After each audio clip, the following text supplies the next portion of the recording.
কিন্তু আল্লাহ পাকের নির্দেশে তারা ৩০৯ বছর ঘুমিয়েছিল।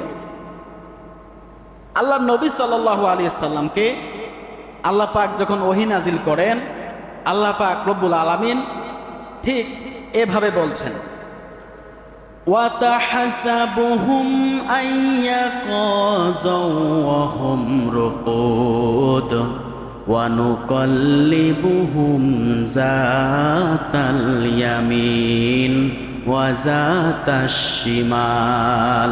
আল্লাহু আকবার।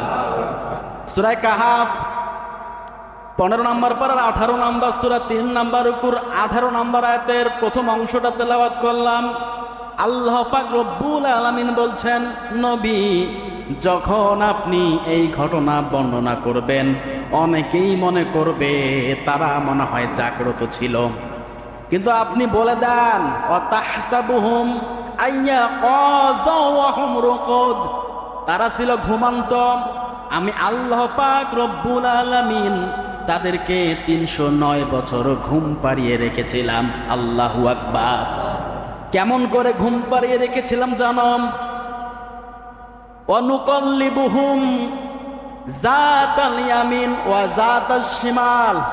যখন ওরা ঘুমিয়েছিল গুহার ভিতরে, ওই সময় ওরা একে অপরকে ওরা ঘুমান্ত অবস্থায় একবার ডান কাত আর একবার বাম কাত হয়ে পাশ পরিবর্তন করেছিল।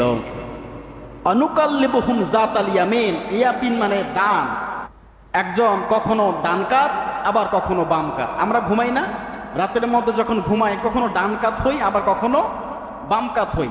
ডান কাত হয়ে শয়ন করা এটা রাসূলের সুন্নাহ। ডান কাত হয়ে ঘুমালে, শুইলে আমাদের শরীরের প্রত্যেকটা অঙ্গ প্রত্যঙ্গের যে গুরুত্বপূর্ণ স্থানগুলো আছে সেগুলো ভালো থাকে।